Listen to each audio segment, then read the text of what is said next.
सुल्तान डाकू की माँ को देख लो। जब फांसी दी जा रही थी सुल्तान डाकू को, तो कहा कि तेरी आखिरी तमन्ना क्या है? तो कहा मुझे मेरी माँ से मिलना है। माँ को बुलाया गया, कहा ले ये तेरी माँ आ गई, मिल ले, अब भी कोई तमन्ना बाकी है? कहता है हाँ। कहा क्या? कहा मुझसे पहले मेरी माँ को फांसी दो। है ये क्या बात? कहा मुझे इतना बड़ा डाकू बनाने में मेरी माँ का किरदार है। मैं 5 साल का था, मेरी माँ ने मुझे सिक्का दिया, बेटा अंडा लेकर आओ। मैं अंडा लेने गया, अंडे वाले ने मुझे अंडा दिया, कहा बेटा पैसे?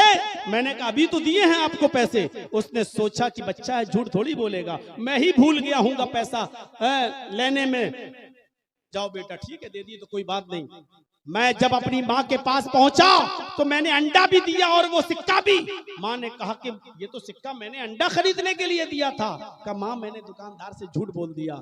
मेरी माँ ने मुझे पीठ थपथपाई, का बेटा तूने इस गरीबी में मेरा बहुत भला किया, अब ये एक सिक्का शाम के खाने के लिए भी काम आ जाएगा। मेरी माँ ने पीठ थपथपाई। फिर मैं धीरे धीरे छोटी छोटी चोरियों से बड़ी बड़ी चोरी करने लगा। फिर मैं बहुत बड़ा डाकू बन गया। फिर इतना बड़ा डाकू बना कि सरेआम जो माल हमें नहीं देता था उसका मर्डर कर देता था, कत्ल कर देता था और उसका माल छीन लेता था। बिल आखिर पकड़ा गया, कोर्ट से मुझे फांसी की सजा सुनाई गई।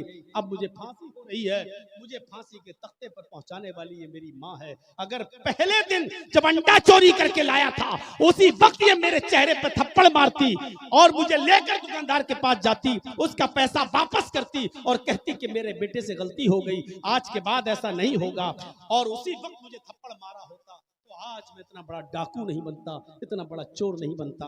मुझे इस फांसी के तख्ते पर चढ़ाने वाली मेरी माँ है, पहुंचाने वाली मेरी माँ है।